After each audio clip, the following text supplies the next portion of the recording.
അവന്റെ വിലയേറിയ നാമത്തിന് മഹത്വം ഉണ്ടാകട്ടെ. BMCC ആയി ക്രമീകരിച്ചിരിക്കുന്ന ഈ മീറ്റിങ്ങിൽ പങ്കെടുക്കുന്ന എല്ലാവർക്കും കർത്താവായ യേശുക്രിസ്തുവിന്റെ നിസ്തുല്യ നാമത്തിൽ സ്നേഹവന്ദനം. കഴിഞ്ഞ 2 ക്ലാസ്സുകൾ ബഹ്റിനിൽ നിന്നെടുത്തു. ഈ ക്ലാസ് ഞാൻ ഇന്ത്യയിൽ നിന്നെടുക്കുകയാണ്. എല്ലാ സാഹചര്യങ്ങളും നിങ്ങൾക്കറിയാം. നിങ്ങളുടെ പ്രാർത്ഥനയ്ക്കും എളിയവനോട് കാണിച്ച സ്നേഹത്തിനുമൊക്കെയായി നന്ദി പറയുന്നു. നമുക്ക് ഒട്ടും സമയം കളയാതെ വിഷയത്തിലേക്ക് പ്രവേശിപ്പാനായിട്ട് ഞാൻ ആഗ്രഹിക്കുകയാണ്. നമ്മൾ പഠനത്തിൽ ആരംഭിച്ചതും നമ്മൾ തിരഞ്ഞെടുത്തതും മനുഷ്യനെ കാത്തിരിക്കുന്ന 3 ദൈവത്തിൻ്റെ ന്യായവിധികളാണ്. നമ്മൾ വളരെ വ്യക്തമായി എബ്രായർ 9:27 വായിച്ചു. ഒരിക്കൽ മരണം, പിന്നെ ന്യായവിധി മനുഷ്യർക്കായി നിയമിച്ചിരിക്കുകയാണ്. It is appointed unto man once to die and then judgement. ഒരിക്കൽ മരിച്ചു കഴിഞ്ഞാൽ ന്യായവിധി തീർച്ചയാണ്. മരണം നിശ്ചയമായിരിക്കുന്ന പോലെ തന്നെ മരണശേഷം ഒരു ന്യായവിധി ഉണ്ടെന്ന് വളരെ വ്യക്തമായി ദൈവജനം പഠിപ്പിക്കുന്നു. എല്ലാവരെയും ഒരുപോലെ അല്ല ന്യായം വിധിക്കുന്നത്. വ്യത്യസ്തമായ 3 ന്യായാസനങ്ങളെ കുറിച്ച് ബൈബിൾ നമുക്ക് വെളിപ്പെടുത്തി തരുന്നുണ്ട്. വിശ്വാസികൾക്ക് ക്രിസ്തുവിന്റെ ന്യായാസനത്തിന് മുന്നിൽ മധ്യാകാശത്തിൽ ഉൾപ്രാവണത്താൽ എടുത്തുകൊള്ളപ്പെട്ട ശേഷം കർത്താവിന്റെ ന്യായാസനത്തിന്റെ മുന്നിൽ നമ്മളെ പരിശോധിച്ച് പ്രതിഫലങ്ങൾ പ്രാപിച്ച് 7 വർഷം അഹോപദ്രവം കഴിയുമ്പോൾ നാം മടങ്ങി വരുന്നു. നമ്മൾ ഓർത്തു, നമുക്ക് 2 കൊരിന്ത്യർ 5:10 വായിക്കുന്ന പോലെ അവനവൻ ശരീരത്തിൽ ഇരിക്കുന്നത് ചെയ്തത് നല്ലതാകലും തീയതാകലും. ദൈവത്തിന്റെ മഹത്വത്തിനായി നാം ജീവിപ്പാൻ വിളിക്കപ്പെട്ടവരാണ്. നാം നമുക്കുള്ളവരല്ല, നാം കർത്താവിന്റെ വകയാണ്. നമ്മൾ ചെയ്യുന്ന ഓരോ കാര്യങ്ങളും തിരുവചനത്തിൽ വായിക്കുന്നു. നിങ്ങൾ തിന്നാലും കുടിച്ചാലും എന്ത് ചെയ്താലും ദൈവത്തിന്റെ നാമത്തിന്റെ മഹത്വത്തിനായിരിക്കണം. വാക്കിനാലോ ക്രിയാലോ എന്ത് ചെയ്താലും, മനുഷ്യൻ എന്ത് പ്രവർത്തിച്ചാലും, കാരണം മനുഷ്യൻ അവനുള്ളവനല്ല, അവനെ വിലയ്ക്ക് വാങ്ങിയതാണ്. രക്ഷിക്കപ്പെട്ട വിശ്വാസികൾ കർത്താവിനാൽ വിലയ്ക്ക് വാങ്ങപ്പെട്ടവരാണ്. അവർ അവർക്കുള്ളവരല്ല, അവരെ ജീവിക്കേണ്ടത് കർത്താവിന് വേണ്ടിയാണ്.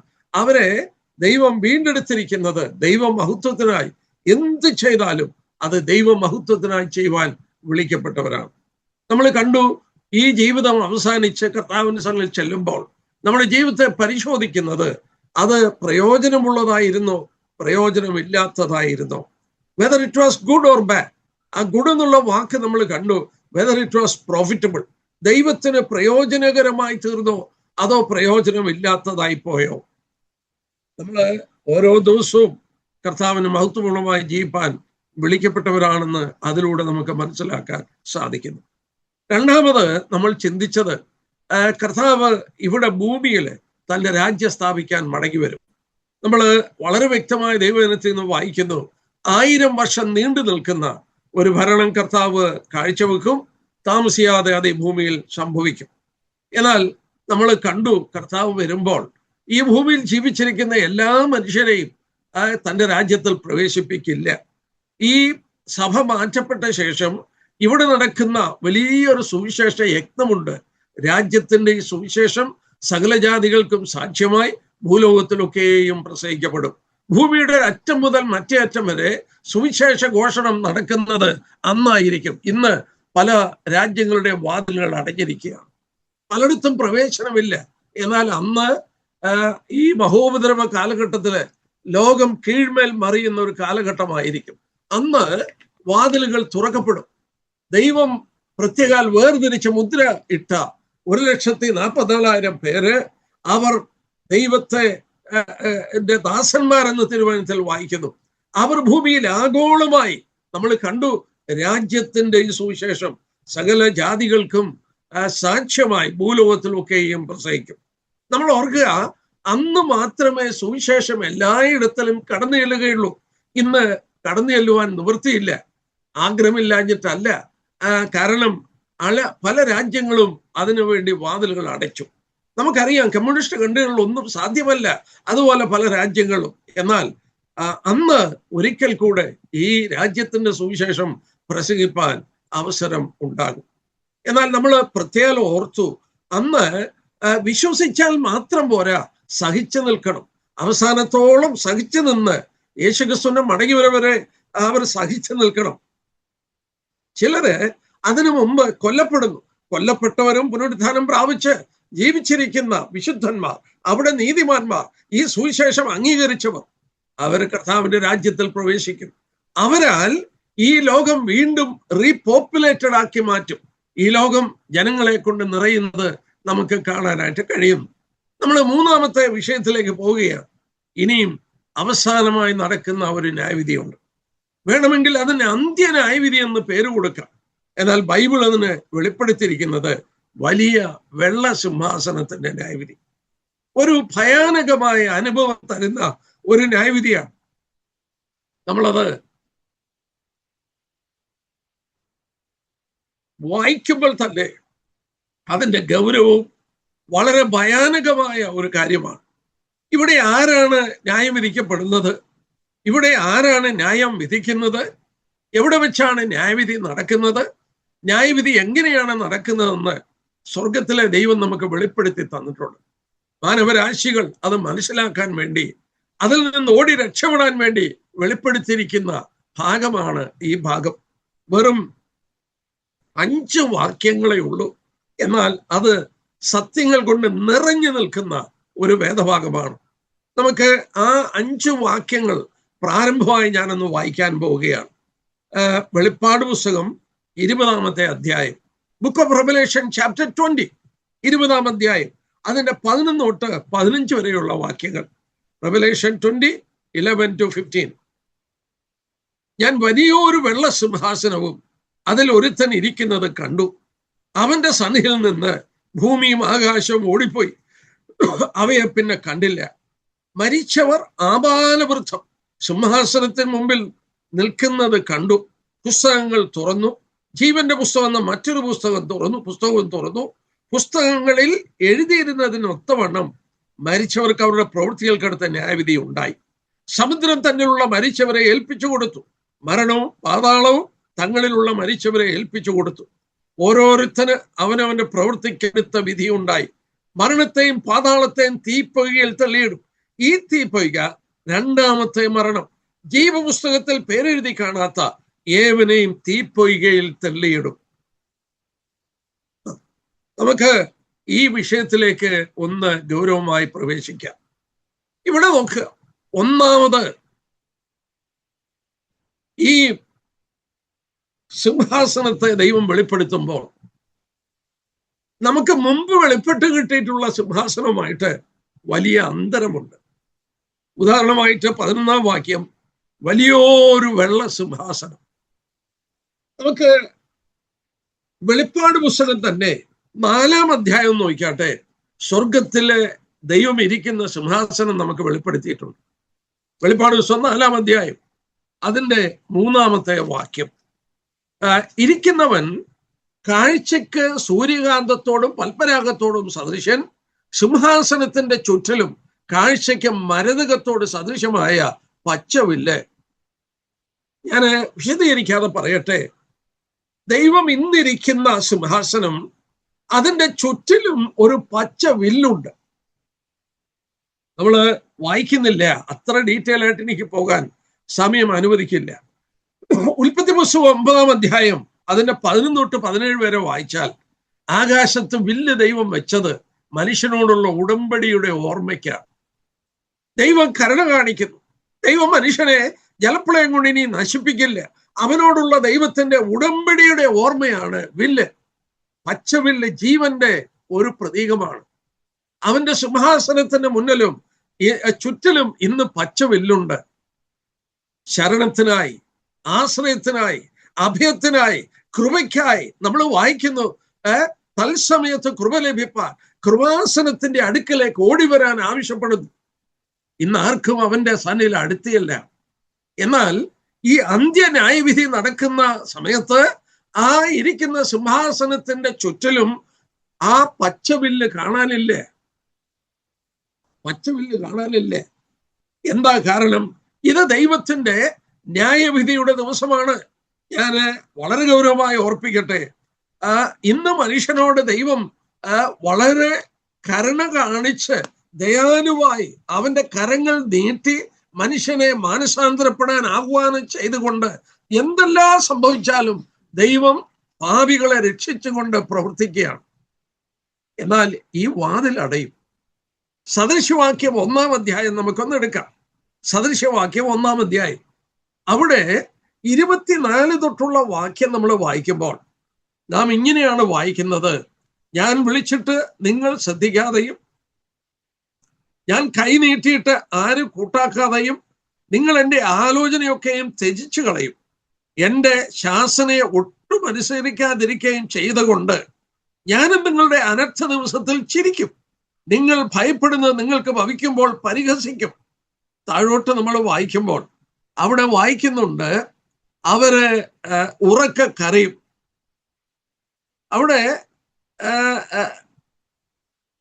28-ാം വാക്യം, അപ്പോൾ അവർ എന്നെ വിളിക്കും, ഞാൻ ഉത്തരം പറയുകയില്ല. എന്താ കാരണം? 30-ാം വാക്യം, അവർ എൻ്റെ ആലോചന അനുസരിക്കാതെ എൻ്റെ ശാസനയൊക്കെ നിരസിച്ച് കളഞ്ഞത് കൊണ്ട് അവർ സ്വന്തം വഴികളുടെ ഫലം അനുഭവിക്കും. തങ്ങളുടെ ആലോചനകളാൽ തൃപ്തി പ്രാപിക്കുകയും ചെയ്യും. 33-ാം വാക്യം, എൻ്റെ വാക്ക് കേൾക്കുന്നവനോ നിർഭയം വസിക്കും, ദോഷം ഭയം കൂടാതെ സ്വൈര്യമായിരിക്കുകയും ചെയ്യും. ദൈവം ഇന്ന് മനുഷ്യനെ വിളിക്കുന്നു. അവൻ കരം നീട്ടിപ്പിടിച്ചിരിക്കുന്നു. ഞാൻ കൈ നീട്ടിയിട്ട് ആരും കൂട്ടാക്കിയില്ലേ, നിങ്ങൾ സ്വന്തം ആലോചന പ്രകാരം നടന്നുപോയി, എന്റെ ശാസനകളൊക്കെ നിങ്ങൾ വെറുത്തു കളഞ്ഞു. നിങ്ങൾ ഉറക്കെ കരയുന്നൊരു ദിവസമുണ്ട്, അന്ന് ഞാൻ നിങ്ങളോട് ദയ കാണിക്കില്ലേ? മറ്റു വാക്യങ്ങൾ ഞാൻ എടുക്കുന്നില്ലേ? നോക്കുക, ഇവിടെ ഇപ്പോൾ ദൈവം ഇരിക്കുന്ന സിംഹാസനമുണ്ടല്ലോ, അതിന്റെ ചുറ്റിലും വില്ലുകളൊന്നും കാണുന്നില്ലേ? മാത്രമല്ല, അവിടെ നമ്മൾ ഒരു കാര്യം കൂടെ വായിക്കുന്നു. എന്താണെന്നറിയാമോ? ഇത് വലിയ ഒരു വെള്ള സിംഹാസനമാണ്.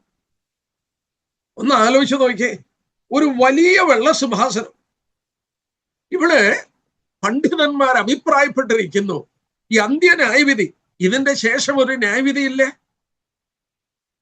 മാനവരാശിയുടെ ഫൈനൽ ജഡ്ജ്മെന്റ് ആണ്. ഈ ജഡ്ജ്മെന്റ് എപ്പോഴാണ് നടക്കുന്നത്? നോക്കട്ടെ, 20-ാം അധ്യായം.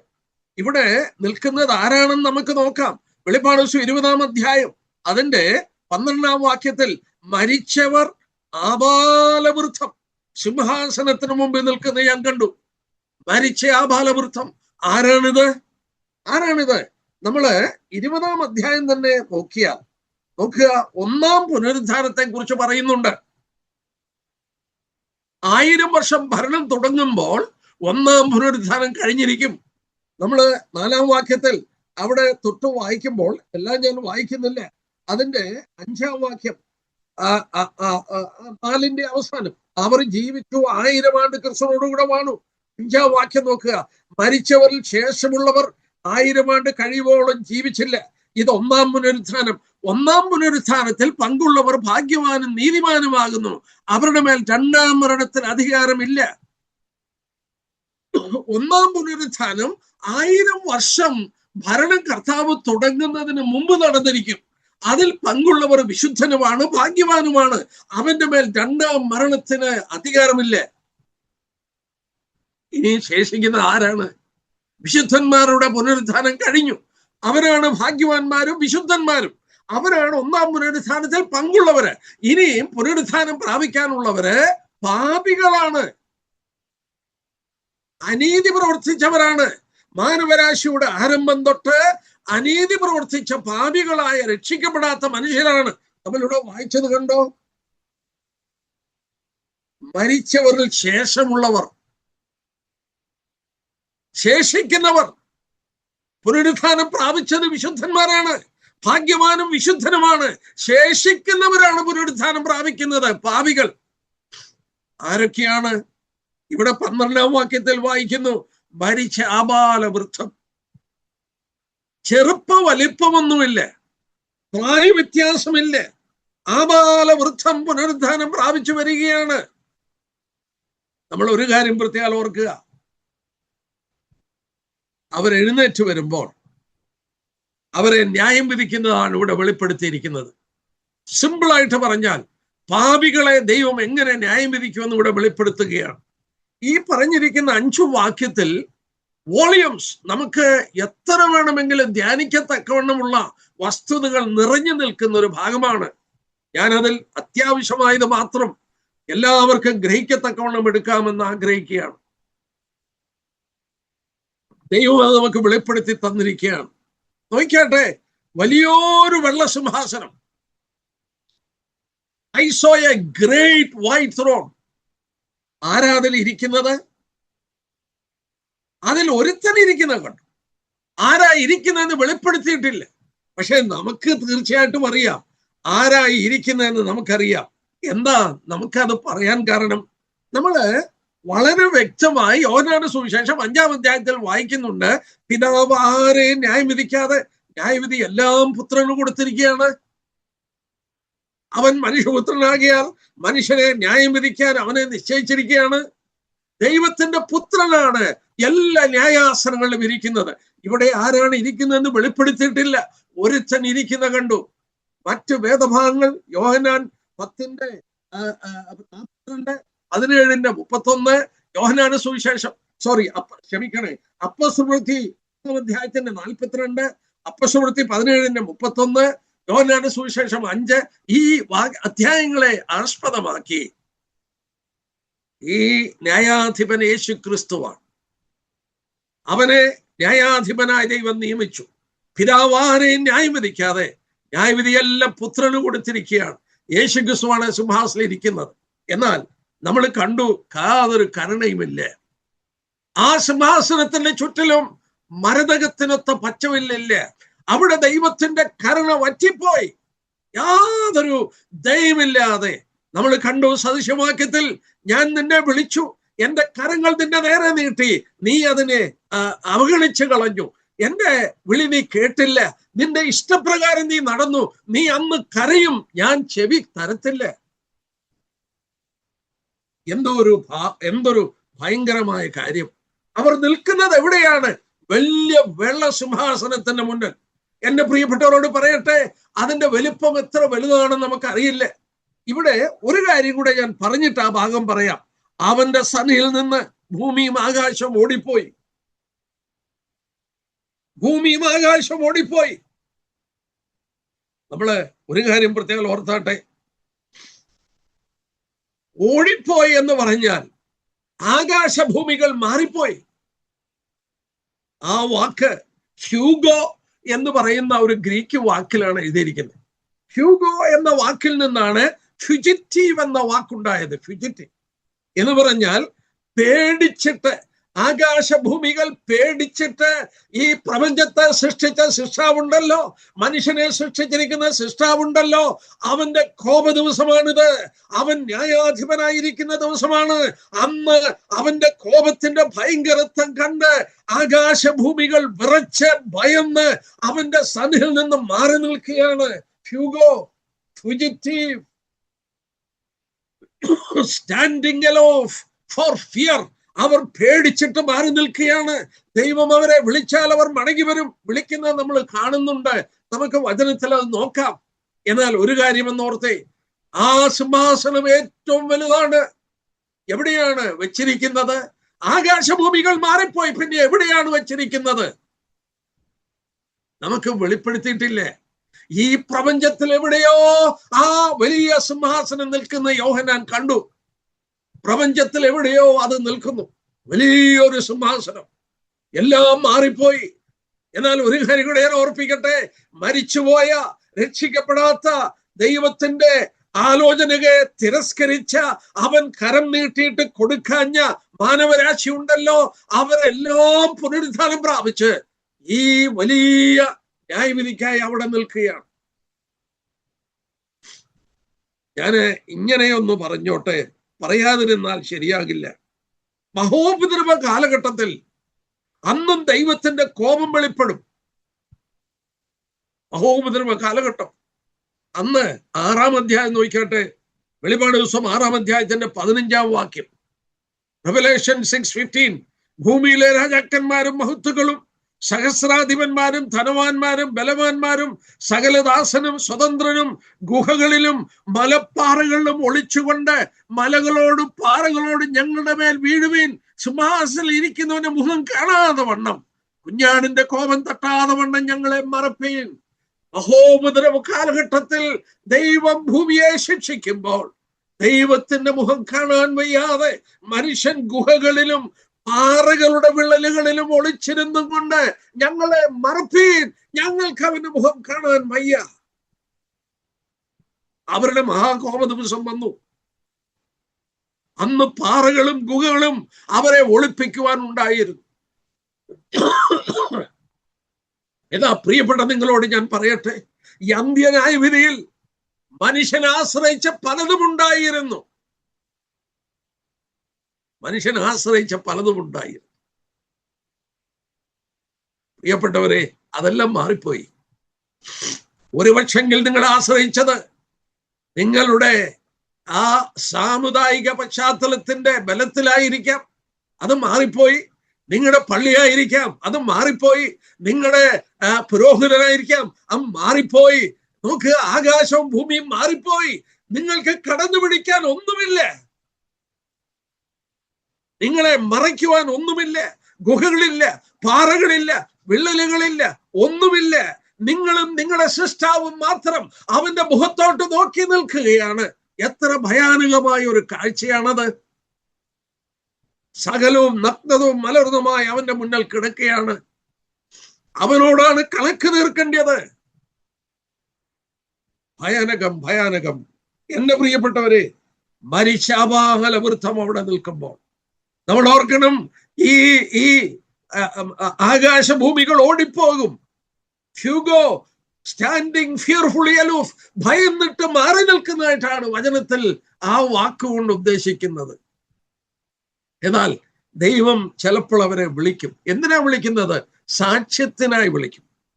ഏത് ന്യായവിധിയിലും കോടതിയിലും ദൈവത്തിന് സാക്ഷികളെ ഒന്നും വേണ്ട. കാരണം ദൈവം ഫൈനൽ അതോറിറ്റിയാണ്. അവിടെ വെച്ച് ആരെയും രക്ഷപ്പെടുത്താൻ പോകുന്നില്ല. അവിടെ വെച്ച് സാക്ഷികളെ വേണ്ട. എന്നാൽ ദൈവനീതി, ഈ പാപികൾ തന്നെ ആമീൻ പറഞ്ഞ് അവിടുന്ന് നിത്യനരകത്തിൽ പോകും. അവർ തന്നെ ആമീൻ പറയും, അവർ മുട്ടുകുത്തും, അവർ ദൈവത്തിന്റെ നീതിയുടെ മുന്നിൽ സമ്മതിക്കും. അതിനായിട്ട് ദൈവം എന്ത് ചെയ്യുമെന്നറിയാമോ? സാക്ഷികളെ വിളിക്കും. സാക്ഷികളെ വിളിക്കും. എന്നെ കേൾക്കുന്ന പ്രിയപ്പെട്ട ആരെങ്കിലും രക്ഷിക്കപ്പെടാതുണ്ടെങ്കിൽ ഞാൻ ഇങ്ങനെ പറയട്ടെ, നിങ്ങൾ ചെയ്ത പലതും നിങ്ങൾ മറന്നു കാണും. പക്ഷേ ഇത് ദൈവം മറന്നിട്ടില്ല. നമുക്ക് നോക്കാം, സങ്കീർത്തനങ്ങൾ 50 എടുത്തേ. സങ്കീർത്തനങ്ങൾ 50 സങ്കീർത്തനക്കാരൻ ഓർപ്പിക്കുന്നുണ്ട്. സാംസ് 50, സങ്കീർത്തനങ്ങൾ 50 അതിന്റെ 4 നോക്കി. തന്റെ ജനത്തെ ന്യായം വിധിക്കേണ്ടതിന് അവൻ മേലിൽ നിന്ന് ആകാശത്തെയും ഭൂമിയെയും വിളിക്കുന്നു.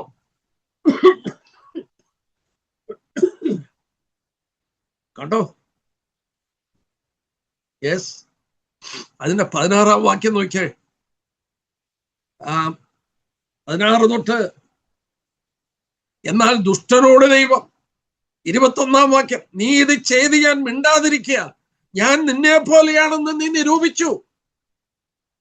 എന്നാൽ ഞാൻ നിന്നെ ശാസിച്ച് നിന്റെ കൺമുമ്പിൽ അവയെ നിരത്തി വെക്കും. നീ ഇതൊക്കെ ചെയ്തല്ലോ, ഞാൻ മിണ്ടാതിരുന്നില്ലേ? നീ ഓർത്തു ഞാൻ നിന്നെ പോലെയാണ്, നീ ഓർത്തു ഞാൻ ശിക്ഷിക്കില്ലെന്ന് വിചാരിച്ചു. എന്നാൽ ഞാൻ ഇതൊക്കെ നിന്റെ മുന്നിൽ നിരത്തി വെക്കും. ആ ന്യായവിധി നടത്താൻ അവൻ മേലിൽ നിന്ന് ആകാശത്തെയും കീഴെ നിന്ന് ഭൂമിയെയും വിളിക്കും. അവിടെ കൊണ്ട് തീരുന്നില്ല പ്രിയപ്പെട്ടവരെ. ഞാൻ 1-2 വാക്യം കൂടെ ഒന്ന് എടുത്തോട്ടെ. മർക്കോസിന്റെ സുവിശേഷം ഒന്ന് എടുത്താട്ടെ. ഇത് കർത്താവ് പറഞ്ഞ വാക്കാണ്. 6-ാം അധ്യായം, മർക്കോസിന്റെ സുവിശേഷം 6-ാം അധ്യായം, യേശുക്രിസ്തു പറഞ്ഞ വാക്കാണ്. അതിന്റെ 11-ാമത്തെ വാക്യം, ആരെങ്കിലും നിങ്ങളെ കൈക്കൊള്ളാതെയും നിങ്ങളുടെ വാക്ക് കേൾക്കാതെയും ഇരുന്നാൽ അവിടെ വിട്ട് പോരുമ്പോൾ നിങ്ങളുടെ കാലിലെ പൊടി അവർക്ക് സാക്ഷ്യത്തിനായി കുടഞ്ഞു കളവീനെന്ന് അവരോട് പറഞ്ഞു. സുവിശേഷമായി നിങ്ങളൊരു സ്ഥലത്ത് ചെല്ലുമ്പോൾ നിങ്ങളെ സ്വീകരിക്കുന്നില്ല, നിങ്ങളെ തിരസ്കരിക്കുകയാണ്, നിങ്ങളെ ഉപദ്രവിക്കുകയാണ്, നിങ്ങളുടെ കാലിന്റെ പൊടി തട്ടിക്കളഞ്ഞിട്ട് പോരെ, ആ പൊടി എന്ന് സാക്ഷി പറയും കേട്ടോ. യോശുവ 24, 26, 27 വാക്യം നിങ്ങൾ വായിച്ചോ? ഞാൻ വായിക്കുന്നില്ല, ഞാൻ പറയട്ടെ. ഒരു കല്ലെടുത്ത് യോശുവ കരുവേലകത്തിന്റെ ചോട്ടിൽ നാട്ടി. ഒരു കല്ലെടുത്ത് ചോട്ടിൽ നാട്ടി. മോശ കയ്യിൽ കൊടുത്ത ന്യായപ്രമാണം മുഴുവൻ വായിച്ചു കേൾപ്പിച്ചു. എന്നിട്ട് യോശുവ പറയുന്ന വാക്കെന്താണെന്ന് അറിയാമോ? ഈ വചനങ്ങളെ ഈ കല്ല് കേട്ടിരിക്കുന്നു, ഇത് നിങ്ങൾക്കെതിരെ സാക്ഷിയാണ്. യോശുവയുടെ പുസ്തകം 24:26 തൊട്ടുള്ള വാക്യം. ഞാൻ ഒരു വാക്യം കൂടി ഒന്ന് എടുത്തോട്ടെ. ഹബക്കൂക്കിന്റെ പ്രവചനം ഒന്ന് എടുത്താട്ടെ. ഹബക്കൂക്കിന്റെ പ്രവചനം 2-ാം അധ്യായം. പഴയ നിയമ ഏടുകളിൽ ഹബക്കൂക്ക് പ്രവാചകനിലൂടെ ദൈവം ഒരു കാര്യം കൂടെ വെളിപ്പെടുത്തി. നമുക്കത് കുറച്ചുകൂടെ വെളിച്ചം തരും. ന്യായം വിധിക്കാനായിട്ട് മേലിൽ നിന്ന് ആകാശത്തെയും കീഴിൽ നിന്ന് ഭൂമിയെ വിളിക്കുമെന്ന് ദൈവം പറഞ്ഞു. ഹബക്കൂക്ക് പ്രവചനം 2-ാം അധ്യായം അതിന്റെ 11-ാമത്തെ വാക്യം. 2:11. ചുവരിൽ നിന്ന് കല്ല് നിലവിളിക്കും, മരപ്പണിയിൽ നിന്ന് തുലാം ഉത്തരം പറയുകയും ചെയ്യും. അല്ലയോ ഞങ്ങളെ കേൾക്കുന്നവരോട് ഞാൻ ഒരു കാര്യം പറഞ്ഞോട്ടെ. ആകാശഭൂമികൾ ഭയന്ന് മാറി നിൽക്കുകയാണ് ദൈവം വിളിക്കുമ്പോൾ ഉത്തരം കൊടുക്കാൻ. സങ്കീർത്തനങ്ങളിൽ വായിച്ചു, മേലിൽ നിന്ന് ആകാശവും കീഴെ ഭൂമിയും ഉത്തരം പറയും. ചുവരിൽ നിന്ന് മരപ്പണിയിൽ നിന്ന് അവർ ഉത്തരം പറയും. ഞാൻ ഇങ്ങനെ പറയാറുണ്ട്, ഒരു മനുഷ്യൻ പാപം ചെയ്യുകയാണെങ്കിൽ സാധാരണ അടച്ചിട്ടിരിക്കുന്ന 4 മുറിക്കുള്ളിൽ അവൻ പാപം ചെയ്യും. അല്ലെങ്കിൽ ഈ ആകാശത്തിന്റെ കീഴിൽ എവിടെങ്കിലും അവൻ പോയി പാപം ചെയ്യും. ആകാശം അത് കണ്ടിട്ടുണ്ട്, താഴെ ഭൂമി കണ്ടിട്ടുണ്ട്, നീ അടച്ചിട്ട മുറിയുടെ ചുവരുകളും അതിന്റെ തുലാമൊക്കെ കണ്ടിട്ടുണ്ട്. എന്നാൽ സർവശക്തനായി ദൈവം ന്യായം വിധിക്കുമ്പോൾ ഇവയെ വിളിക്കും സാക്ഷ്യത്തിനായി. അന്ന് തുലാം ഉത്തരം പറയും. നീ ചെയ്തത് കണ്ടത് ഭിത്തികൾ പറയും.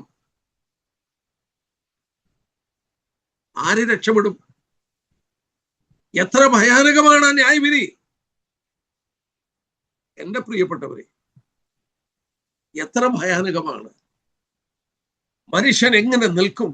അവൻ ഭയപ്പെട്ടിട്ട് എങ്ങനെ നിൽക്കും?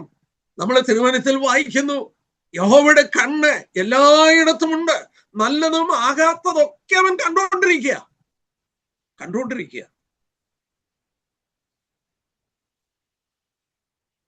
എബ്രായലേഖനം 4-ാം അധ്യായം ഞാൻ നേരത്തെ വായിച്ചു എന്നാണ് എൻ്റെ ധാരണ. എന്നാലും ഒരു പ്രാവശ്യമെങ്കിലും ഒന്ന് വായിച്ചേക്കാം. എബ്രായലേഖനം 4-ാം അധ്യായത്തിന്റെ 13-ാം വാക്യം നോക്കാട്ടെ. അയ്യോ, ഈ ഭാഗം ഞാൻ മനസ്സിലാക്കിയ ശേഷം എൻ്റെ ഉള്ളിന്റെ ഉള്ളിലുള്ള വാഞ്ച മനുഷ്യനെ എങ്ങനെയെങ്കിലും അവിടെ പോകാതെ രക്ഷപ്പെടുത്തണം എന്ന് എനിക്ക് സാധിക്കും സുവിശേഷം കൊണ്ട്. ഞാൻ സുവിശേഷം പറയുവാൻ നിർബന്ധിതനായി തീർന്നതിന്റെ ഒരു പ്രേരക ശക്തി ഈ ന്യായവിധിയുടെ പഠനമായി. നമ്മളെ അതിന് പ്രേരിപ്പിക്കട്ടെ. മൗനമായിരിക്കാൻ, നമ്മൾ സുഖമനുഭവിക്കാൻ, നമ്മുടെ ക്ഷേമം അന്വേഷിപ്പാൻ മാത്രമല്ല നമ്മളെ ഇവിടെ ആക്കിയിരിക്കുന്നത്. എബ്രായലേഖനം 4-ാം അധ്യായത്തിന്റെ 13-ാം വാക്യം നോക്കാട്ടെ. അവന് മറഞ്ഞിരിക്കുന്ന ഒരു സൃഷ്ടിയുമില്ല, സകലവും അവന്റെ കണ്ണിന് നഗ്നവും അനന്തമായി കിടക്കുന്നു. അവനുമായിട്ടാണ് നമുക്ക് കാര്യം. To whom we must give account. അവനുമായിട്ടാണ് നമുക്ക് കാര്യം എന്നുള്ളത് ഇംഗ്ലീഷിൽ to whom we must give account. അവനോടാണ് കണക്ക് കൊടുക്കേണ്ടത്.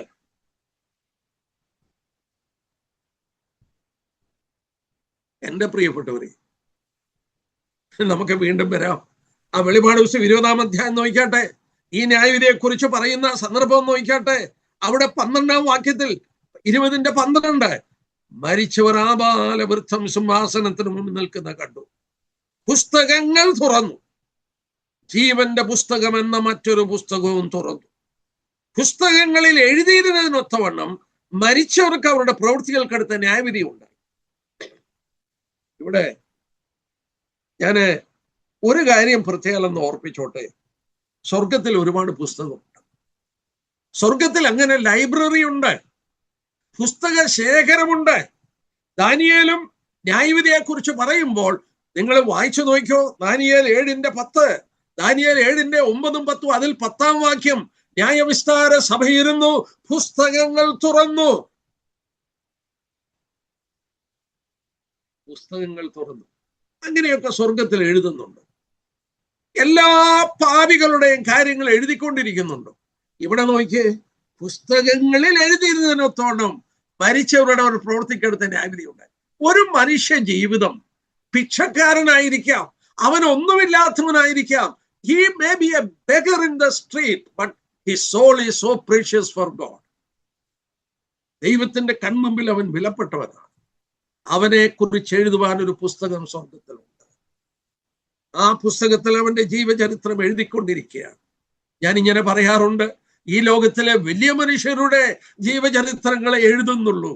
എന്നാൽ നാം ഒക്കെ ദൈവത്തിന് മുന്നിൽ വിലപ്പെട്ടവരാകിയാൽ നമ്മുടെ ഓരോരുത്തരുടെയും ആ പാപികളുടെ എല്ലാം എഴുതിക്കൊണ്ടിരിക്കുകയാണ്. അങ്ങനെയൊക്കെ എഴുതുന്നുണ്ടോ? നോക്കാം സൗര, നമുക്ക് നോക്കാം സൗരി സൗരന്മാരെ. നിങ്ങള് യെശയ്യാപ്രവചനം 69 എടുത്താട്ടെ. യെശയ്യാപ്രവചനം 69-ാം അധ്യായം ഒന്ന് എടുത്താട്ടെ. സ്വർഗത്തിൽ അങ്ങനെ എഴുതുന്നുണ്ടോ നമുക്കൊന്ന് നോക്കാം. നമുക്ക് വചനമേ ആധാരമായിട്ടുള്ളൂ. നമ്മള് സ്വന്തം ആലോചനകളൊന്നും പറയുന്നത് ശരിയാകില്ല. യെശയ്യാപ്രവചനം 65-ാം അധ്യായം. ദൈവം പാപികളോട് പറയുകയാണ്. 2-ാം വാക്യം നോക്കി, സ്വന്തം വിചാരങ്ങളെ അനുസരിക്കാത്ത ആകാത്ത വഴികളിൽ നടക്കുന്ന മത്സരമുള്ള ജനത്തിങ്കിലേക്ക് ഞാൻ ഇടപെടാതെ കൈനീട്ടി. പാപികളെ കുറിച്ച് പറയുകയാണ്. മത്സരമുള്ള ജനം, സ്വന്തം വിചാരങ്ങളെ അനുസരിച്ച് ആകാത്ത വഴിയിൽ നടക്കുന്ന മത്സരമുള്ള ജനം, അവരുടെ നേരെ ദൈവം എന്തിനാ കൈനീട്ടിയത്? നിങ്ങൾ വാ, നിങ്ങൾ എൻ്റെ അടുക്കൽ വാ, ഞാൻ നിങ്ങളുടെ പാപങ്ങളെ ക്ഷമിച്ച് ശുദ്ധിയുള്ളവരാക്കി നിങ്ങളെ തീർക്കാം. അവര് കേൾക്കുന്നില്ലേ? എന്നാല് 6-ാം വാക്യം ഒന്ന് വായിക്കാം അതോട് ചേർത്ത്. താഴോട്ട് അത് പറഞ്ഞു വരുമ്പോൾ 6-ാം വാക്യം, അത് എൻ്റെ മുമ്പാകെ എഴുതി വച്ചിരിക്കുന്നു. അയ്യോ, ഞാനത് ഒന്നുകൂടെ വായിക്കട്ടെ. അത് എൻ്റെ മുമ്പാകെ എഴുതി വച്ചിരിക്കുന്നു, ഞാൻ പകരം വീട്ടിയിട്ടല്ലാതെ അടങ്ങിയിരിക്കയില്ല. അവരുടെ മാർവിടത്തിലേക്ക് തന്നെ ഞാൻ പകരം വീട്ടും. പാപികളോട് ദൈവം പറയുകയാണ്, ആകാത്ത വഴി നടക്കുന്നവരോട് ദൈവം പറയുകയാണ്, അത് എൻ്റെ മുമ്പിൽ എഴുതി വെച്ചിട്ടുണ്ട്, ഞാൻ പകരം വീട്ടും. കേട്ടോ? ആവർത്തനം 32 എടുത്ത്, ആവർത്തന പുസ്തകം 32. എന്റെ സഹോദരന്മാരെ, സ്വർഗത്തിൽ ഇങ്ങനെ എഴുതിക്കൊണ്ടിരിക്കുന്നുണ്ട്. മനുഷ്യ ജീവിതങ്ങൾ ദൈവത്തിന്റെ മുമ്പിൽ അത്ര വിലപ്പെട്ടവരാണ്. ആവർത്തനം 32 അതിന്റെ 33, 34 വാക്യം, അവരുടെ വീഞ്ഞ് മഹാസർപ്പത്തിന്റെ വിഷവും മൂർഖന്റെ കാളകൂടവുമാകുന്നു. പാപികളെ കുറിച്ച് പറയുകയാണ്. എന്നിട്ട് 34-ാം വാക്യം നോക്കിയേ, അത് എൻ്റെ അടുക്കൽ സംഗ്രഹിച്ചു എൻ്റെ ഭണ്ഡാരത്തിൽ മുദ്രയിട്ട് വിരിക്കുന്നു. കണ്ടോ? അതെന്റെ അടുക്കൽ സംഗ്രഹിച്ചിരിക്കുകയാണ്, എൻ്റെ അടുക്കൽ എഴുതി വച്ചിരിക്കുകയാണ്, അതെന്റെ മുമ്പിൽ മുദ്രയിട്ട് വച്ചിരിക്കുകയാണ്. ചുമ്മാ അത് എഴുതി വച്ചിരിക്കുകയാണോ? അല്ല, അല്ല. ഞാന് ഈ ഭാഗം പഠിച്ചുകൊണ്ടിരുന്നപ്പോഴാണ് മനസ്സിലാക്കിയത്, നമ്മുടെ ബ്രെയിൻ മോളിക്യൂൾസ്, നമ്മുടെ ശരീരത്തിന്റെ സെല്ലുകളെല്ലാം പുതുതായി തീരും. ഏതാനും വർഷം കഴിയുമ്പോൾ എല്ലാ സെല്ലും ന്യൂ സെൽസ് ആയി മാറും. ഒരു ഭാഗം മാത്രമേ ഉള്ളൂ സെല്ല് റീപ്ലേസ് ചെയ്യാത്തത്, ബ്രെയിൻ സെൽസ് പുതുതായി വരത്തില്ല. അതുകൊണ്ട് എന്താ പറ്റി, നമ്മള് ബാല്യപ്രായം തൊട്ട് നമ്മൾ ചെയ്തിട്ടുള്ളതൊക്കെ ഈ ബ്രെയിൻ മോളിക്യൂൾസ് റെക്കോർഡില്ല. നമ്മുടെ ബ്രെയിൻ മോളിക്യൂൾസില് നമ്മൾ ചെറുപ്രായത്തൊട്ട് ചെയ്തിട്ടുള്ളതൊക്കെ റെക്കോർഡ് ചെയ്തിട്ടിരിക്കുക. ഞാൻ അതിന്റെ ഒരു ദൃഷ്ടാന്തം പറയാം. ഞാനൊരു 5 വയസ്സ് അല്ലെങ്കിൽ 6 വയസ്സുള്ളപ്പോൾ ചെയ്തതൊക്കെ എനിക്കൊരു വേഗ ഐഡിയ പോലെ കാണുള്ളൂ. പക്ഷേ ഹിപ്നോട്ടൈസ് ചെയ്യുന്നവര് എൻ്റെ ബ്രെയിനിന്റെ ആ പാർട്ട് ട്രിഗർ ചെയ്യുമ്പോൾ ഞാനൊരു സ്ക്രീനിൽ കാണുന്ന പോലെ കാണും. കാരണം അത് അവിടെ റെക്കോർഡാണ്. നമ്മുടെ ബ്രെയിനിൽ റെക്കോർഡ് ചെയ്തിരിക്കുന്നത് മാത്രമല്ല, നമ്മളിപ്പം വായിച്ചു, അത് സ്വർഗത്തിൽ ദൈവസന്നിധിയിൽ റെക്കോർഡ് ചെയ്തിരിക്കുകയാണ്. ഇതുകൊണ്ടാണ് ന്യായവിധി ദിവസത്തില് നമ്മള് പ്രാരംഭത്തിൽ വായിച്ചു എന്നാണ് എൻ്റെ ധാരണ. ഇല്ലെങ്കിൽ ഞാനൊന്ന് വായിക്കാൻ പോകുക. സഭാപ്രസംഗി ഒന്ന് എടുക്കാം. ജ്ഞാനികളിൽ ജ്ഞാനിയായ ശലോമോൻ ഇതിന്റെ എല്ലാം സാരാംശം പറയുമ്പോൾ താൻ പറയുന്നൊരു വാക്കുണ്ട്. അത് വായിക്കാതിരുന്ന ശരിയാകില്ല. സഭാപ്രസംഗി 12-ാം അധ്യായം, സഭാപ്രസംഗി 12-ാം അധ്യായം അതിന്റെ 13-14 എല്ലാറ്റിന്റെയും സാരം കേൾക്കുക, ദൈവത്തെ ഭയപ്പെട്ട് അവന്റെ കൽപ്പനകൾ പ്രമാണിച്ചു കൊള്ളുക, അതാകുന്നു സകല മനുഷ്യർക്കും വേണ്ടുന്നത്. 14-ാം വാക്യം, ദൈവം നല്ലതും തീരുമായ സകല പ്രവൃത്തിയും സകല രഹസ്യങ്ങളും ന്യായവിസ്താരത്തിലേക്ക് വരുത്തും. ദൈവം സകല രഹസ്യങ്ങളും വരുത്തും. എന്റെ പ്രിയപ്പെട്ടവരെ, പുസ്തകങ്ങൾ തുറന്നു. പുസ്തകങ്ങളിൽ എഴുതിയിരുന്നതിനൊത്തവണ്ണം മരിച്ചവർക്ക് അവരുടെ പ്രവൃത്തികൾക്കടുത്ത ന്യായവിധി ഉണ്ടായി. ഞാന് ഒരുപാട് പറയുന്നില്ലേ, എന്നാൽ ഇവിടെ ഒരു കാര്യം പ്രത്യേകം പറയട്ടെ. നിങ്ങളൊന്ന് സൂക്ഷിച്ചു നോക്കിയ 12-ാം വാക്യം, അവിടെ 2 പുസ്തകത്തെ കുറിച്ച് പറയുന്നുണ്ട്. പുസ്തകങ്ങൾ ബഹുവചനമാണ്. അടുത്തത് ജീവന്റെ പുസ്തകം എന്ന മറ്റൊരു പുസ്തകം തുറന്നു. ജീവന്റെ പുസ്തകം എന്നത് ഏകവചനമാണ്, സിംഗുലർ. ജീവന്റെ പുസ്തകം സിംഗുലറാണ്. മറ്റേതോ പുസ്തകങ്ങൾ എഴുതിയിരുന്നതിനൊത്തോണം മരിച്ചവർക്ക് അവരുടെ പ്രവൃത്തികൾക്കെടുത്ത ന്യായവിധിയുണ്ട്. അത് ബഹുവചനമാണ്, പ്ലൂറലാണ്. അവ സ്വർഗത്തിൽ മനുഷ്യന്റെ പ്രവൃത്തികൾക്ക് അനുസരിച്ച് ന്യായവിധി കൊടുക്കാൻ അവന്റെ പ്രവൃത്തികൾ രേഖപ്പെടുത്തിയ ബുക്ക് ഓഫ് വർക്ക്സ് ഉണ്ട്. പ്രവൃത്തികൾ രേഖപ്പെടുത്തിയ പുസ്തകം. അതെന്തിനാ ഉപയോഗിക്കുന്നതെന്ന് പറയാം. എന്നാൽ നരകത്തിൽ പോകുന്നതിന്റെ കാരണം എന്നാ? അവിടെ പുസ്തകങ്ങളിൽ എഴുതിയതിനൊത്തോണം മനുഷ്യർക്ക് ന്യായവിധി ഉണ്ടാകും. എന്നാൽ നമ്മൾ വായിക്കുന്നു 15-ാം വാക്യത്തില്, ജീവപുസ്തകത്തിൽ പേരെഴുതി കാണാത്ത ഏവനെയും തീപ്പൊയ്യിൽ തള്ളിയിടും. 2 പുസ്തകമാകേണ്ടത്. ഏകവചനത്തിൽ ജീവപുസ്തകം, മറ്റേത് പ്രവൃത്തികളുടെ പുസ്തകം എഴുതിയത്. ഈ പ്രവൃത്തികൾക്ക് എഴുതിയ പുസ്തകങ്ങൾക്ക് അനുസരിച്ച് ന്യായവിധി. പക്ഷെ നരകത്തിൽ പോകുന്നത് അതുകൊണ്ടല്ല, നീ പാപം ചെയ്തത് കൊണ്ടല്ല, നിന്റെ പേരൊരു പുസ്തകത്തിൽ ഇല്ല. ഞാന് ആ ഭാഗമിരുന്ന് വൈകിട്ടും ഇന്നത്തെ ദിവസവും ധ്യാനിച്ചു കൊണ്ടിരിക്കുകയായിരുന്നു. ഞാൻ കാണിച്ചു തരാം.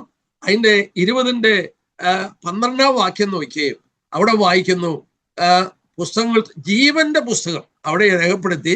ജീവന്റെ പുസ്തകം 15-ാം വാക്യത്തിൽ വന്നപ്പം ജീവപുസ്തകം, ജീവന്റെ പുസ്തകം, ജീവപുസ്തകം. 21-ന്റെ 27 നോക്കിയേ, 21-ന്റെ 27 കുഞ്ഞാടിന്റെ ജീവപുസ്തകം. 21-ന്റെ 27 കുഞ്ഞാടിന്റെ ജീവപുസ്തകം. ഒന്നുകൂടെ പറഞ്ഞോട്ടെ, 13-ാം അധ്യായം നോക്കിയേ, വെളിപാട് ദിവസം 13-ാം അധ്യായത്തിന്റെ 8-ാമത്തെ വാക്യം, 13-ന്റെ 8-ാം വാക്യം. അവിടെ വായിക്കുന്നത് എന്താണ്? ലോകസ്ഥാപനം മുതൽ അറുക്കപ്പെട്ട കുഞ്ഞാടിന്റെ ജീവപുസ്തകം. ഓ, നോക്കിയേ ഇതിന്റെ വിശേഷണം. കുഞ്ഞാട്, അറുക്കപ്പെട്ട കുഞ്ഞാടിന്റെ ജീവപുസ്തകം. ജീവപുസ്തകം, ജീവന്റെ പുസ്തകം, ജീവപുസ്തകം, കുഞ്ഞാടിന്റെ ജീവപുസ്തകം, അറുക്കപ്പെട്ട കുഞ്ഞാടിന്റെ ജീവപുസ്തകം. ഏകവചനമാണ് ആ പുസ്തകത്തിന് എഴുതി ഉപയോഗിച്ചിരിക്കുന്നത്. ആ പുസ്തകത്തിന്റെ പ്രത്യേകത എന്താ? കർത്താവ് ശിഷ്യന്മാരോട് പറഞ്ഞു, നിങ്ങളുടെ പേര് സ്വർഗത്തിൽ എഴുതിയിട്ടുണ്ട്, അതുകൊണ്ട് സന്തോഷിച്ചോളാൻ.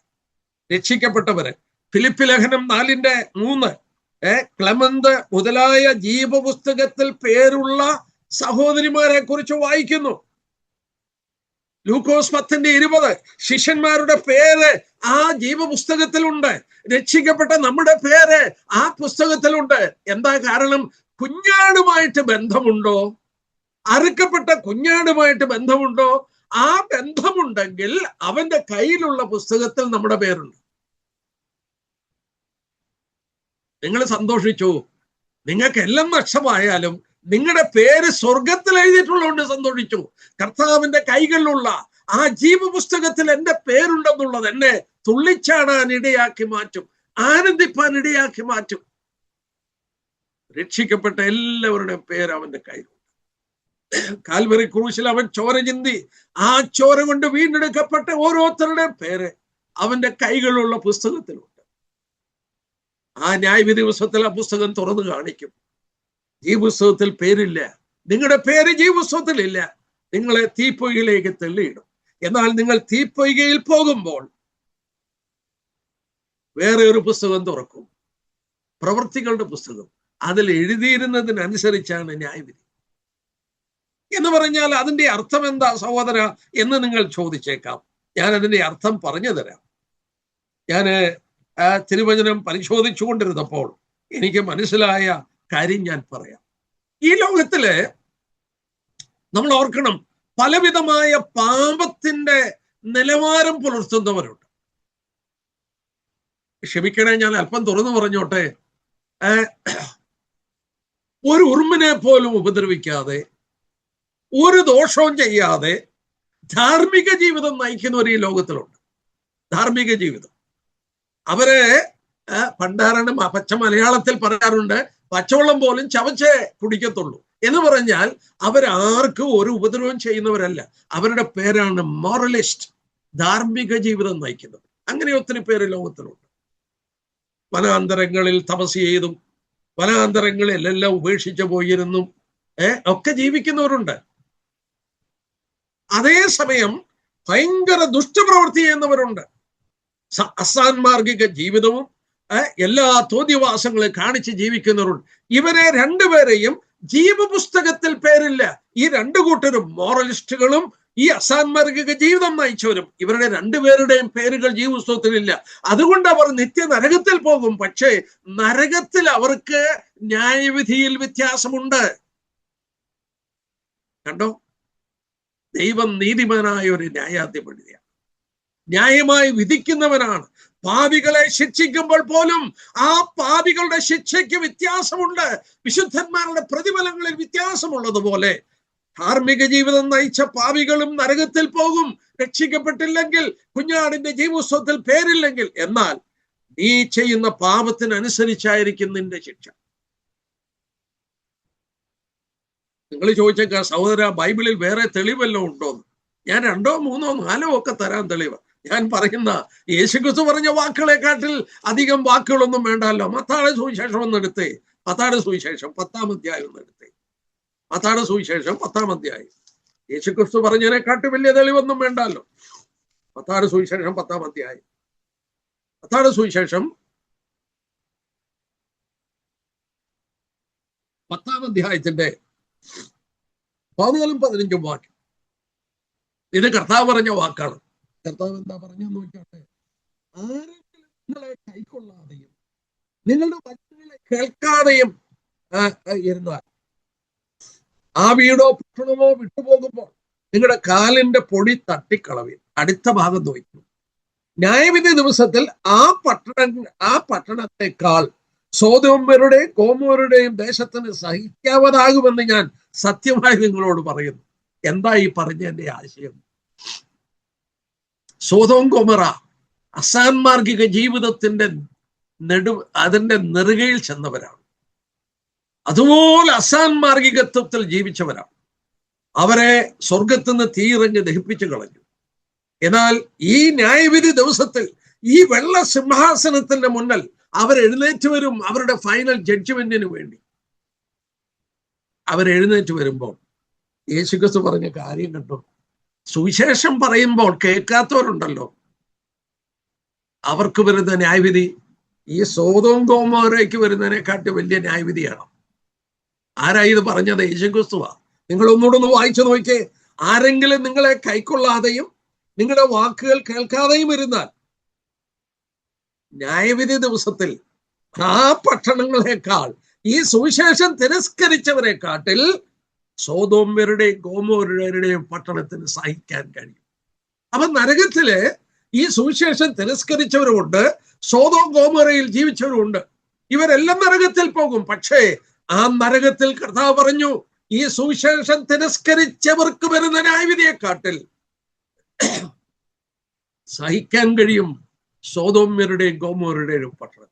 അവിടെ വ്യത്യാസമുണ്ടെന്ന് യേശുക്രിസ്തു നമ്മളെ പഠിപ്പിച്ചു. തീർന്നില്ലേ? നമുക്ക് വേറൊരു വാക്യം വായിക്കാം. 11-ാം അധ്യായം നോക്കിയേ. മത്തായിയുടെ സുവിശേഷം 11-ാം അധ്യായം എടുത്താട്ടെ. അതിന്റെ 20 തൊട്ടുള്ള വാക്യം. 4 പട്ടണങ്ങളുടെ പേര് യേശുക്രിസ്തു പറയുന്നു. പിന്നെ അവൻ തന്റെ വീര്യപ്രവൃത്തികൾ മിക്കതും നടന്ന പട്ടണങ്ങൾ മാനസാന്തരപ്പെടാകിയാൽ അവയെ ശാസിച്ചു തുടങ്ങി. കൊരീസിനെ, നിനക്കാ കഷ്ടം! ബെത്സയിദേ, നിനക്കാ കഷ്ടം! നിങ്ങളിൽ നടന്ന വീര്യപ്രവൃത്തികൾ സോരിലും സീദോനിലും നടന്നിരുന്നെങ്കിൽ അവർ പണ്ട് തന്നെ രട്ടിലും വെണ്ണീരിലും ഇരുന്ന് മാനസാന്തരപ്പെടുമായിരുന്നു. എന്നാൽ ന്യായവിധി ദിവസത്തിൽ നിങ്ങളെക്കാൾ സോരനും സീദോനും സഹിക്കാവതാകുമെന്ന് ഞാൻ നിങ്ങളോട് പറയുന്നു. ആരായി പറഞ്ഞത്? യേശുക്രിസ്തു. 4 പട്ടണം പറഞ്ഞു. കൊരീസും ബെത്സേദയും യഹൂദന്റെ പട്ടണങ്ങളാണ്. യേശുക്രിസ്തു ഒരുപാട് അത്ഭുതം ചെയ്ത പട്ടണങ്ങളാണ്. നമ്മളിവിടെ വായിക്കുന്നു, തന്റെ വീരപ്രവൃത്തികൾ മിക്കതും നടന്ന പട്ടണങ്ങളാണ്. അവൻ ദൈവപുത്രനാണെന്ന് തെളിയിച്ചു കൊടുത്ത പട്ടണങ്ങളാണ്. എന്നാൽ വേറെ 2 പട്ടണമുണ്ട്, സോരും സീദോനും. അത് ജാതീയ പട്ടണമാണ്. നമ്മുടെ കർത്താവ് പറയുക, ഈ നിങ്ങളിൽ നടന്ന ഈ യഹൂദ പട്ടണങ്ങളുണ്ടല്ലോ, കൊരീസയും ബെത്സേദയും, അവിടെ വെച്ച് നടത്തിയ അത്ഭുതങ്ങൾ ഞാൻ സോരിലും സീദോനിലും നടത്തിയിരുന്നെങ്കിൽ അവര് മാനസാന്തരപ്പെട്ടേനെ.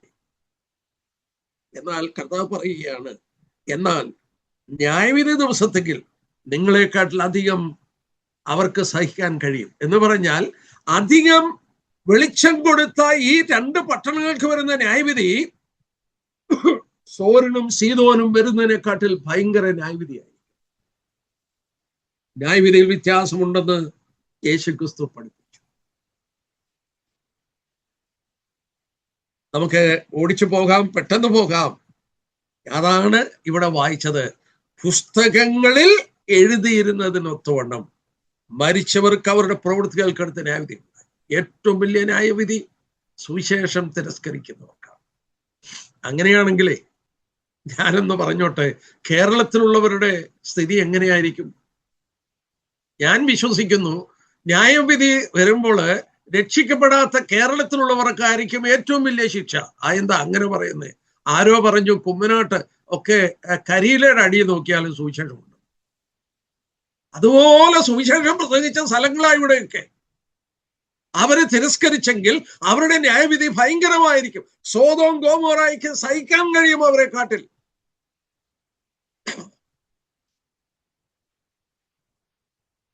മനുഷ്യന്റെ ദൈവത്തെ തിരസ്കരിക്കുമ്പോൾ നമ്മളൊന്ന് ആലോചിച്ച് നോക്കുക, അതിന്റെ പ്രതിഫലനം നമ്മൾ വായിക്കുന്നുണ്ട്. ന്യായവിധി ദിവസത്തേക്ക് അവരെ ചരതിച്ചു വെക്കുകയാണ്, കോപ ചരതിച്ചു വെക്കുകയാണ്. അവരെ ചരതിച്ചു വെച്ചതിനനുസരിച്ച് അവർക്ക് കിട്ടും. സൗരന്മാരെ, പുസ്തകങ്ങളിൽ എഴുതിയിരുന്നിടത്തോളം മരിച്ചവർക്ക് അവിടെ പ്രവർത്തിക്കെടുത്ത ന്യായവിധി. അടുത്തത് നോക്കിയാട്ടെ, സമുദ്രം തന്നിലുള്ള മരിച്ചവരെ ഏൽപ്പിച്ചു കൊടുത്തു, മരണവും പാതാളവും തന്നിലുള്ള മരിച്ചവരെ ഏൽപ്പിച്ചു. ആ വാക്ക് എന്തിനെയാ കാണിക്കുന്നത്? ആ വാക്ക് കാണിക്കുന്നത് പുനരുത്ഥാനത്തെയാണ്. എങ്ങനെയാ അത് കാണുന്നത്? പാതാളത്തിലെ ആത്മാക്കളാണ്, പാവികളുടെ ആത്മാക്കൾ ഇന്നും അവിടെയുണ്ട്. ധനവാൻ മരിച്ചു, പാതാളത്തിൽ യാതന അനുഭവിക്കുന്നു. അവന്റെ ശരീരം ഇവിടെ അടക്കിക്കിട്ടിരിക്കുക, എന്നാൽ അവന്റെ ആത്മാവ് പാതാളത്തിലാണ്. മനുഷ്യന്റെ ഉൽപ്പത്തി തുടങ്ങി മരിച്ചുപോയ സകല ദുഷ്ടന്മാരുടെയും ആത്മാക്കൾ പാതാളത്തിൽ യാതന അനുഭവിക്കുകയാണ്. ശരീരം ഇവിടെ കിടക്കുകയാണ്. ചിലരുടെ ശരീരങ്ങൾ വെള്ളത്തിലാണ്, ചിലരുടേത് മണ്ണിലാണ്. അവരെ ഒന്നിച്ചു പറയുന്ന വാക്കാണ് മരണം. മരണം എന്ന വാക്കുകൊണ്ട് ശരീരവും, പാതാളം എന്ന വാക്കുകൊണ്ട് ആത്മാവിനെയും കാണിക്കുന്നു. ഞാൻ ചോദിച്ചോട്ടെ, ശരീരം ഏൽപ്പിച്ചു കൊടുക്കുമ്പോൾ ഈ ആത്മാവിനെയും ഏൽപ്പിച്ചു കൊടുക്കും. പാപികൾ പുനരുത്ഥാനം പ്രാപിക്കും. പാപികൾ പുനരുത്ഥാനം പ്രാപിക്കും. ആ പുനരുത്ഥാന ശരീരം തീ കൊണ്ട് പിന്നെ ചുടുവാൻ കഴിയില്ല. നമ്മുടെ കർത്താവ് പറഞ്ഞ വാക്കുകളൊക്കെ ഇവിടെ നമ്മൾ ശ്രദ്ധിക്കണം. ഇവിടെ നമ്മൾ കാണുന്നുണ്ട്, മരണവും പാതാളവും തന്നുള്ളവരെ ഏൽപ്പിച്ചു കൊടുത്തു. എൻ്റെ സഹോദരന്മാരെ, ഇത് മരിച്ചവരുടെ, രക്ഷിക്കപ്പെടാത്തവരുടെ പുനരുത്ഥാനത്തെ കാണിക്കുന്ന വാക്കാണ്. എന്നിട്ട് എന്താണ്? ഓരോരുത്തന് അവനവന്റെ പ്രവൃത്തിക്ക് അനുസരിച്ച് ന്യായവിധി ഉണ്ടായി. മരണത്തെയും പാതാളത്തെയും തീപ്പൊയ്കയിൽ തള്ളിയിട്ടു. പാതാളം ഇനി വേണ്ട, മരണവും ഇനി വേണ്ട, മരണത്തെ സദാകാലത്തേക്കും മാറ്റും. പക്ഷെ തെള്ളിയിട്ടുന്നുണ്ട്. ഞാന് സുവിശേഷങ്ങളൊക്കെ വായിച്ചപ്പോൾ പല പ്രാവശ്യം എഴുതിയിട്ടുണ്ട്, ദൂതന്മാർ കടന്നിയെന്ന് അവരുടെ കൈയും കാലും കെട്ടി അവരെ പുറത്തുള്ള ഇരുട്ടിലേക്ക് തെള്ളിക്കളയും. അതെന്താ അങ്ങനെ പറഞ്ഞിരിക്കുന്നതെന്ന് ഞാൻ ചിന്തിക്കാൻ ഇടയായി മാറി. എനിക്ക് മനസ്സിലാക്കാനായിട്ട് സാധിച്ച കാര്യം ഞാൻ പറയാം. ഇവിടെ വായിക്കുന്നു, എങ്ങോട്ട് തള്ളിയിടും? തീപ്പൊയ്കയിലേക്ക് തള്ളിയിടും. നരകമെന്നൊക്കെ ഇപ്പം പറഞ്ഞാല് ആളുകൾക്ക് ചിരിയാ കേട്ടോ. നരകമെന്ന് പറഞ്ഞാൽ ഇപ്പം ചിരിയാ. ഞാനൊരു സർവേ റിപ്പോർട്ട് വായിച്ചു.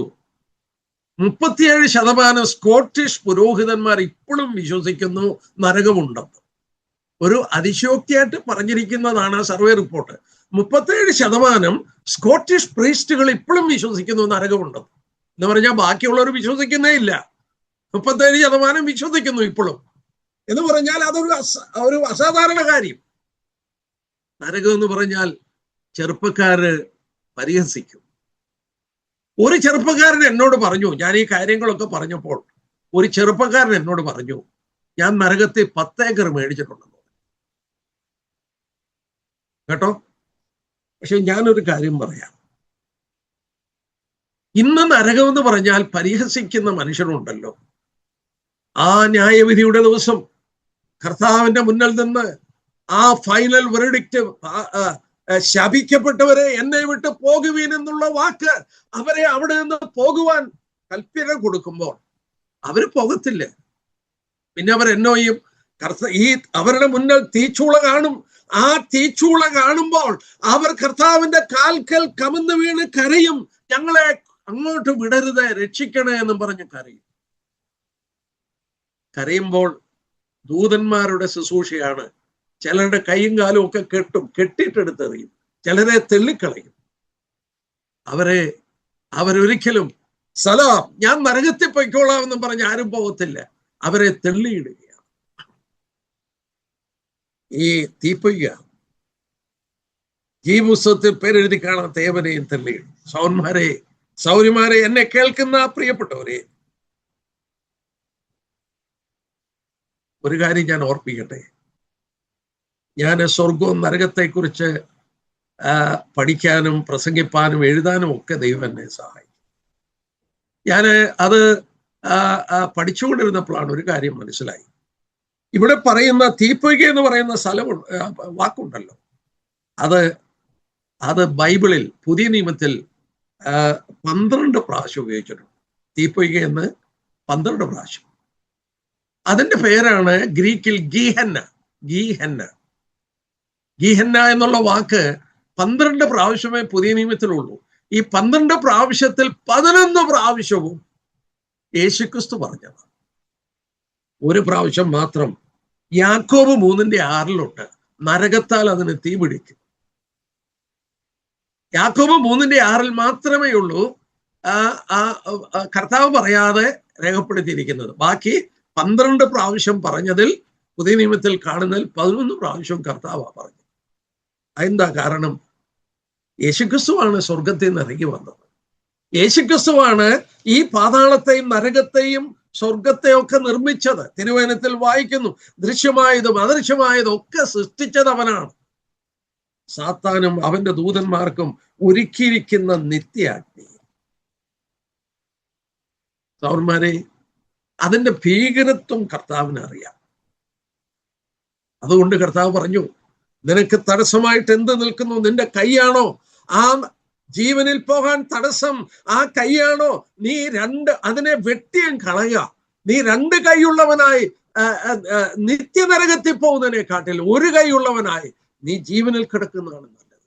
നിന്റെ കാലാണോ ഇടർച്ച? അതിനെ വെട്ടിക്കളയുക. നിന്റെ കണ്ണാണോ? അതിനെ ചൂഴ്ന്നെടുത്ത് കളയുക. ഇന്ന് ഒരു മനുഷ്യന്റെ ശരീരത്തിന്റെ കണ്ണ് പറിച്ചു കളയുമോ? ഒരു മനുഷ്യന്റെ കൈ വെട്ടിക്കളയുമോ? ഒരു മനുഷ്യന്റെ കാല് വെട്ടിക്കളയുമോ? എന്നാൽ കർത്താവ് മർക്കോസ് 9 പറയുന്നു, അത് വെട്ടിക്കളയാൻ പറയുന്നു. എന്താ കാരണം?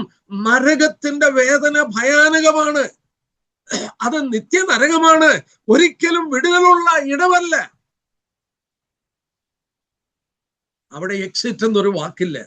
It is a place where there is no exit. പുറത്തു പോകുവാൻ ആർക്കും കഴിയില്ല. ഒരിക്കൽ ശപിക്കപ്പെട്ടവരെ എന്നെ വിട്ടു പോകുവിൻ എന്ന് പറയുമ്പോൾ അവർ പിന്നെ എന്നും ദൈവത്തിൽ നിന്നും മാറിക്കൊണ്ടിരിക്കും. ആശ നഷ്ടപ്പെട്ട് മാറിക്കൊണ്ടിരിക്കും. ഞാൻ പറഞ്ഞോട്ടെ, ഒരാളെ രക്ഷയിലേക്ക് കൊണ്ടുവരുമ്പോൾ ഈ നിത്യ ശിക്ഷയിൽ നിന്നും നിത്യാഗ്നിയിൽ നിന്നും നമ്മൾ അവരെ വിടുവിക്കുകയാണ്. നരകം ഭയാനകമാണ്, ഭീകരത്വമാണ്, തീ പൊയ്കയാണ്. അത് ലിക്വിഡ് ഫോം ഉള്ള തീയാണ്. അതിനകത്തോട്ട് വീഴുക എന്ന് പറഞ്ഞാൽ സൾഫർ കത്തുമ്പോഴുള്ള വേദനയാണ്. ഗന്ധകവും തീയും കത്തുന്ന പൊയ്ക. ദൈവം എന്തിനാ ഇത് വെളിപ്പെടുത്തിയത്? ഓടിപ്പോകണം. അവിടെ നിന്ന് രക്ഷപ്പെടണം. പക്ഷേ നമ്മൾ സദൃശവാക്യം 1-ാം അധ്യായത്തിൽ വായിച്ചു. ഞാൻ ഒരു വാക്യം കൂടെ പുതിയ നിയമത്തിൽ നിന്ന് വായിച്ചോട്ടെ, എൻ്റെ സമയം തീരുകയാണ്. റോമലേഖനം ഒന്ന് എടുത്താട്ടെ. റോമലേഖനം. ഞങ്ങളെ കേൾക്കുന്ന ആരെങ്കിലും രക്ഷിക്കപ്പെടാതൊരു വ്യക്തിയായി ഞങ്ങളെ കേൾക്കുന്നെങ്കിൽ, റോമലേഖനം അവിടെ ദൈവം പറയുന്നൊരു വാക്ക് അതെന്റെ ഹൃദയത്തെ തൊട്ടിട്ടുള്ളതുകൊണ്ടാണ് ഞാനത് വായിക്കാനായിട്ട് ആഗ്രഹിക്കുന്നത്. അതിൻ്റെ 10-ാമത്തെ അധ്യായം, റോമലേഖനം 10-ാം അധ്യായം, അതിൻ്റെ 21-ാം വാക്യം. ഇസ്രായേലിനെ കുറിച്ചോ അനുസരിക്കാത്തതും മറുത്തു പറയുന്നതുമായ ജനത്തിങ്കിലേക്ക് ഞാൻ ഇടപെടാതെ കൈനീട്ടി. ഞാൻ ഇംഗ്ലീഷിൽ ആ വാക്യം പറയട്ടെ. All day long I have stretched forth my hand to a gainsaying and disobedient people. I have stretched my hand all day long. ഒരു ദിവസം മുഴുവൻ ഞാൻ കൈ നീട്ടിപ്പിടിച്ചിരുന്നു. ആരോടാ? മറുത്തു പറയുന്ന, അനുസരിക്കാത്ത ജനത്തിങ്കിലേക്ക്. ഞാൻ ഇങ്ങനെ പറയാറുണ്ട്, ഒരു മാന്യനായ മനുഷ്യൻ എൻ്റെ അടുക്കൽ വന്നു, ഹലോ മിസ്റ്റർ എന്ന് പറഞ്ഞ് കൈ എൻ്റെ നേരെ നീട്ടുകയാണ്, ഷേക്ക് ഹാൻഡ് ചെയ്യാൻ. ഞാൻ കൈ കൊടുക്കില്ല. അയാൾ കൈ ഇങ്ങനെ നീട്ടിപ്പിടിച്ചുകൊണ്ടിരിക്കുമ്പോൾ അയാൾ കൈ പിൻവലിക്കും. എന്നാൽ ദൈവം പറയുകയാണ്, all day long I have stretched my hand. ഞാൻ ഈ ദിവസം മുഴുവൻ, ഈ സന്ധ്യ വരുന്നതിന് മുമ്പ്, ഈ രാത്രിയാകുന്നത് വരെ എൻ്റെ കരം നിന്റെ നേരെ ഞാൻ നീട്ടിപ്പിടിച്ചു. നിനക്ക് നിന്റെ കരം എനിക്ക് തരാൻ മനസ്സില്ലാതെ, എന്നോട് നിരപ്പ് പ്രാപിപ്പാൻ നിനക്ക് മനസ്സില്ലാതെ വന്നു. നമ്മളിവിടെ വായിക്കുന്നത് പോലെ മറുത്തു പറയുന്ന ജനം. ദൈവം തന്റെ പുത്രനെ ക്രൂശിൽ അയച്ചത് തന്റെ ഏകജാതനായ പുത്രനിൽ വിശ്വസിക്കുന്ന ഏവനും നശിച്ചു പോകരുത്, അവൻ നിത്യ നരകത്തിൽ പോകരുത്. അതിനുവേണ്ടിയാണ് കർത്താവ് ക്രൂശിൽ ഈ നരകവേദന അനുഭവിച്ചു. അവനവിടെ പിടഞ്ഞു മരിച്ചു. അയ്യോ, ഞാൻ സങ്കടവും, ഞാൻ പാതാള വേദന അനുഭവിക്കുന്നു, അയ്യോ ഞാൻ സങ്കടവും ആ വേദനയും അനുഭവിക്കുന്നു. കർത്താവ് ആ സങ്കീർത്തനത്തിൽ നമ്മൾ വായിക്കുന്നുണ്ട്. അവൻ വേദന അനുഭവിച്ചു, സങ്കടം അനുഭവിച്ചു, നമുക്ക് വേണ്ടി രക്ഷ സാധിപ്പിച്ചു തന്നു. നമ്മളിനി ഒന്നും ചെയ്യണ്ട. നമ്മൾ ഓർത്തതുപോലെ നമ്മളെ നോക്കിയിരിക്കുന്ന ഒരു ദൈവം അവന്റെ നേരെ കൈകൾ നീട്ടി, ഞാനൊരു പാപിയാണ്, എന്നോട് ക്ഷമിക്കണം, നിന്റെ പുത്രനെ എനിക്ക് വേണ്ടി തന്നതോർത്ത് സ്തോത്രം, ഞാനത് സ്വീകരിക്കുന്നു എന്ന് പറഞ്ഞാൽ മതി. നിങ്ങളെ സ്വീകരിച്ച് നിങ്ങളെ രക്ഷപ്പെടുത്തും. എന്നാൽ ഞാനൊരു കാര്യം പറയട്ടെ, രക്ഷിക്കപ്പെട്ട നമ്മൾ എത്ര ഭാഗ്യശാലികൾ. എത്ര ഭയങ്കരമായ ഒരു ന്യായവിധിയിൽ നിന്നാണ് നമുക്ക് വിടുതൽ കിട്ടിയത്. നമ്മുടെ സഹജീവികൾ, നമ്മുടെ കുടുംബക്കാര്, നമ്മുടെ ബന്ധുക്കള്, നമ്മുടെ സ്നേഹിതര്, അവരോട് ഈ സുവിശേഷം പങ്കുവെച്ച് അവരെ നിത്യജീവനിലേക്ക് കടത്തുവാൻ നമ്മൾ എത്ര ബാധ്യസ്ഥരാണ്. കർത്താവ് നമ്മെ സഹായിക്കട്ടെ. ഞാൻ എൻ്റെ വാക്കുകളിലൂടെ നിർത്തുന്നു.